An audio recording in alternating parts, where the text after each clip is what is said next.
Actually, before pa kami nagkasama, nakuha na niya yung attention ko. Richard Gutierrez ongoing na ang annulment kay Sara Lebati. Aaminin na ba ang relasyon kay Barbie Imperial? Pinagkakaguluhan sa buong social media ang nakitang magkasama si Barbie Imperial at Richard Gutierrez. Ito ay matapos kumalat ang naturang video kung saan makikita na magkatabi ito at nag-uusap na magkatabi sa table. Kuha naman ang video sa isang bar sa Ayala, Alabang. Isa pa sa kumakalat na balita ang isang convo message ng isang saksi sa pagkwento sa nangyari sa loob ng bar kasama si Barbie Imperial at Richard Gutierrez. Makikita sa naturang video kung saan todo ingat si Richard Gutierrez kay Barbie Imperial at sinamahan pa niya raw ito sa comfort room. Tinatago pa raw ng mga kaibigan nilang dalawa na magkasama ito. Madaming nagtatanong na ano ang totoong ugnayan nila, bakit palihim di umano itong nagkikita.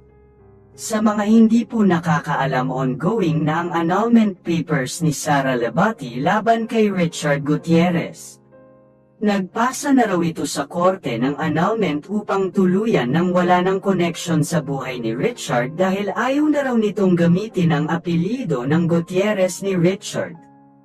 Kaya't kung aaminin ni Richard Gutierrez na may bago na siyang girlfriend, wala naman raw kaso dito dahil single naman na siya at malaya na siyang makipagrelasyon sa iba.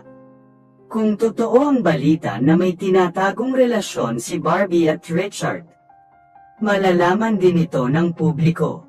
Alam naman natin si Richard ang tipong lalaki na hindi tinatago na mahal niya ang isang babae.